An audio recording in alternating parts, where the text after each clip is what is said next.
Hello mga manay! Welcome sa ating kusina. Ngayong araw excited po ako kasi gusto ko sa inyong i-share itong aking recipe ng pagtitimpla ng kaldereta na sineserve namin doon sa aking cafe. Kasi halos lahat po ng kumakain sa amin, hindi pwedeng hindi napapa-take out ng aming kaldereta. So, madalas ng tanong talaga, paano to niluto? Masarap daw. So, ngayong araw, isi-share ko po sa inyo kasi kadalasan ng mga kumakain sa amin, dumadayo pa po mula sa iba't ibang lugar. Meron pang Ilocos, Las Piñas, Cavite, Batangas, Quezon City, marami pang iba. Siyempre, hindi naman laging makakadayo sila dun sa aming kainan. Kaya naman, sabi ko, sige na nga, isi-share ko sa inyo kasi magtitimpla po ako ng pang-konti lang to para naman po makuha ninyo ng tama. So, ganito po talaga ako yung totally ng pagtitimpla ko. Pero ilalagay ko na lamang po sa aking description box ba yung kumpletong sangkap para makuha ninyo ng tama yung mga nilagay kong ingredients. Kaya naman, tara, huwag na natin patagalin kasi alam ko excited na kayo. Bale, ito na po yung ating baka. So, in-slice ko to ng pangkaldereta mga manay. Mas mainam po yung may taba yung piliin ninyo, mga litid-litid kasi masarap po yung pangkaldereta. At ito po yung parte na hindi siya matigas. Yan. So, ang gagawin natin dito, walang arte-arte. Hindi po talaga ako nagsusukat kapag nagtitimpla. Kaya naman, ilalagay ko na lamang po dyan sa screen yung mga tamang sukat para po makuha ninyo ng tama. So, meron tayo dito, ang tawag dito, yung pickles. Ayan. Maraming pickles. Paghahaluin na rin po ang sibuyas at bawang. Maraming sibuyas at bawang po talaga. Para malasang malasa. Ito po ay ibababad natin. Then, meron tayong oyster sauce.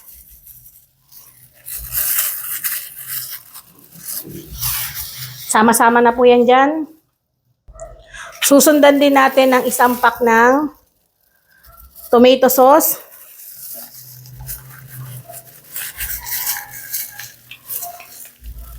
Mas maganda po kasi kapag nabababad, mas malasa.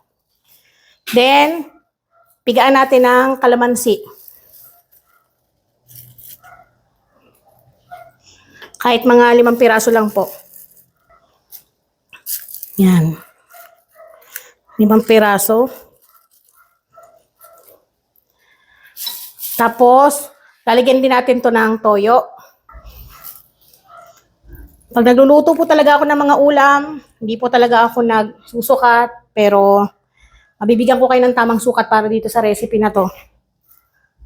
Siyempre, hindi mawawala po ang paminta. Yan, damihan natin. Masarap po talaga kapag may paminta. Sakanin natin to haluin.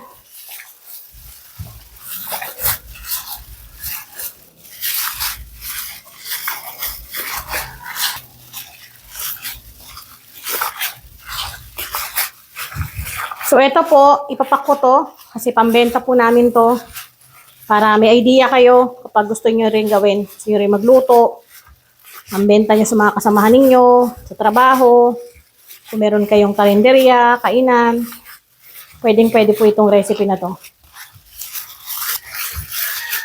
Pagkatapos natin mahalo, mas mainam po, ibabad to ng magdamagan. Pero kung nagmamadali kayo kahit 3 oras, pwede na lutuin ito.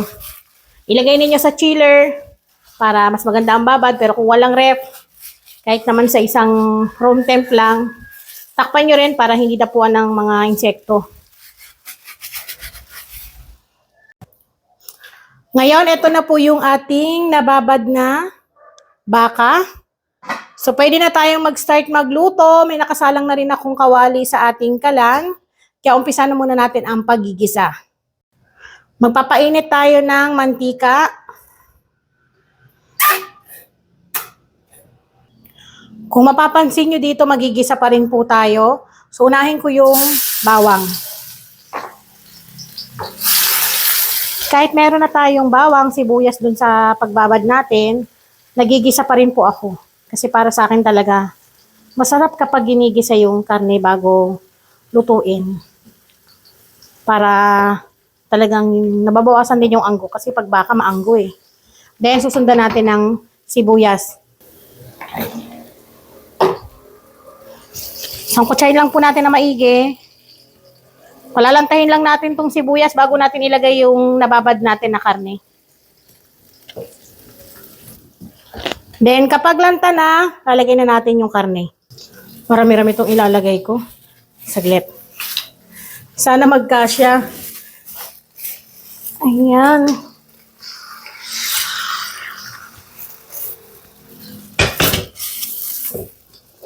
Simutin natin yung mga natira.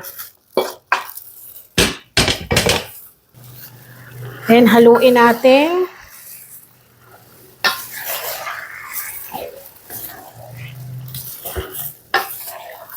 Huwag nyo munang tatakpan kasi magtutubig po ito. Mamaya tayo maglalagay ng sabaw. Kasi magtutubig pa to eh. Sangkutsahin muna natin ng maigi. Para yung mga pampalasa po na nilagay natin, eh kumapit dun sa karne.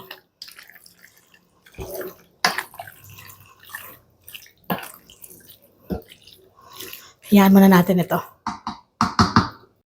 Lagi nyo pong i-check para nahalo po ng tama at hindi nasusunog yung nasa ilalim.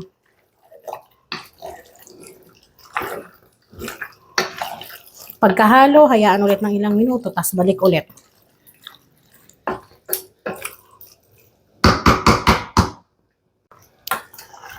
So dahil marami itong niluluto ko na to, ayan, nag-start na siya maglabas ng kanyang tubig o dahil yun sa ating mga nilagay na pampalasa kanina. So tayo pa natin to. Kasi matubig-tubig pa yan. Mamaya tayo maglalagay ng sabaw. So, hayaan muna natin yan. Dahil matagal-tagal pa to dahil marami itong aking lulutuin. At eto na nga mga manay. Makalipas lang ang ilang minuto, mas nagtubig pa tong ating niluluto. Hindi pa ako rito nag-add ng tubig. So, ito pa po yung pampalasa, yung mga pinagbabara natin. So, yung mga tubig-tubig niyan, galing pa rin po yan sa ating karne kasi hinugasan din natin yan. Bali dito, haluin lang muna natin sa ilalim para maiwasan na manikit. May nasusunog. Then, maglalagay po tayo ng tubig. So, hindi pa ako rito maglalagay ng pampalasa gaya ng peanut butter, yung liver spread, tapos tomato paste, kasi yun po ay lalapot yung kanyang sabaw. Then, yun po itatayantang sa ilalim habang tayo nagpapalambot ng karne. May tendency po na masunog yon at maglalasang sunog ang inyong kaldereta kapag ganun. So, pwede nyo ilagay yon sa mga bandang malapit ng matapos. Yun yung pagluluto. Kalagitnaan, mga ganun. So, pag ganitong pinapalambot pa, huwag nyo munang ilalagay dahil mga matigas pa yan. Ang gagawin natin, maglalagay po tayo ng tubig na siyang magpapalambot sa ating karne. Kung meron kayong malaking pressure cooker, mas mainam, doon nyo ilagay para mabilis ninyo mapalambot. Pag mga ganun kasi, mga 15 to 25 minutes, malambot na po ito.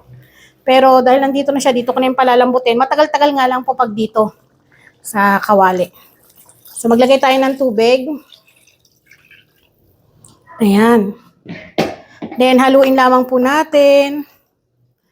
Takpan. Tapos, mag-add lang kayo ng tubig. Kapag tingin nyo, kulang pa sa palambot, add lang po ng tubig. Tapos, add lang ng oras sa pagpapalambot. Kasi hindi po pare-parehas ang karne na ating nabibili sa palengke.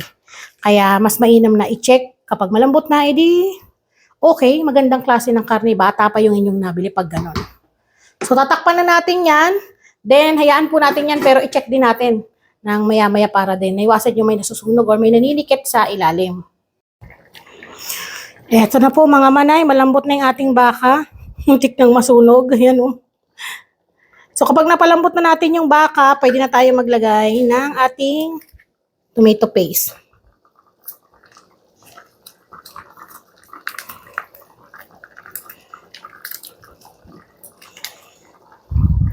Tapos, susundan din po natin ng peanut butter. Purong peanut butter po ito ha.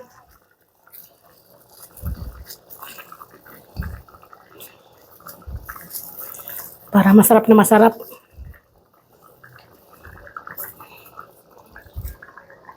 Siyempre, hindi po mawawala yung liver spread. Isang lata ng maliit lang po. Then haluin lang po natin para lumapot. Yung iba naglalagay pa ng gata. Ako minsan ganun po.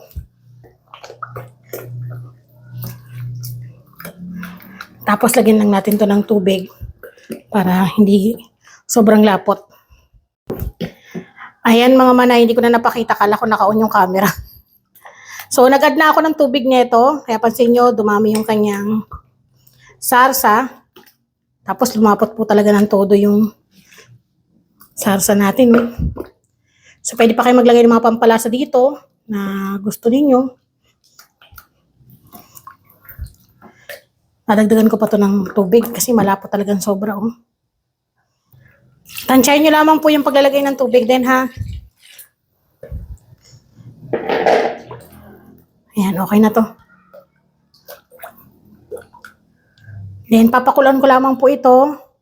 Tapos titikman ko kung may kulang pang dapat dagdagan ng pampalasa. Grabe. Sarsa pa lang po talaga nito. Ulam na. Tipak-tipak lalo na ito yung mga ganito, yung mga litid-litid, ito yung masarap. You know? Talaga namang nakagutom. So, ganito lamang po yung hiwa ko, ganito kalalaki. Kasi, kapag sobrang laki naman, baka malugi po kayo. Kaya, kailangan po, yung saktong tamang gayat lamang po para kumita naman kayo. Maglalagay nga po pala ako dito ng sugar. Ayan yung pampalasa ko para balance. Pwede kayo maglagay din ng siling labuyok kung gusto niyo may palo ng anghang. Pwedeng-pwede po yun. Then ilalagay ko na yung ating siling pula.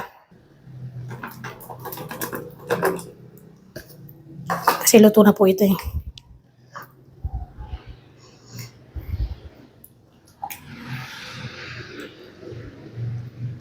Totoo lang yung sarsa pa lang nito, ulam na talaga yung ganito. Marami ka nang makakain kanin.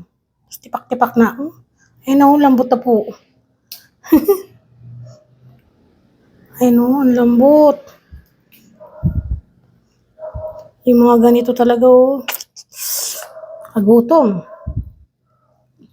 So, konti na lang. Malapit na po itong maluto. Then, kapag sinuserve po namin to, saka po namin to nilalagyan ng patatas at carrots. So, hindi po namin nilalagay sa kaldereta po talaga namin yung gulay para iwas panis po kagad.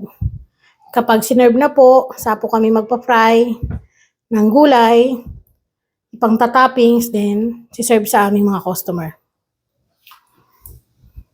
So, ito na po yung aking naluto na beef caldereta mga manay. Bali dito sa ating recipe, makakagawa po kayo o makakapagluto kayo ng 10 tub na 1,000 ml.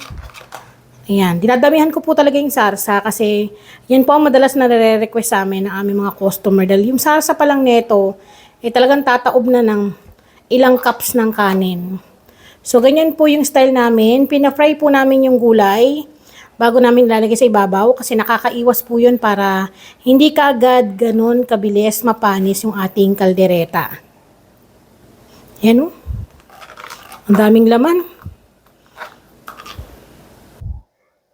So, ayun lang po mga manay. Sana po ay magustuhan nyo ang aking recipe ng pagluluto ng beef caldereta. Sana po ay matutunan ninyo at pwedeng-pwede nyo itong pasuking pang negosyo, lalo na kung naghahanap kayo ng timplang swak sa inyong panlasa at babalik-balikan ng inyong mga customers. So muli ako po ang inyong madiscarding nanay. Maraming salamat po sa inyong panonood at magkita-kita po ulit tayo sa susunod. Paalam!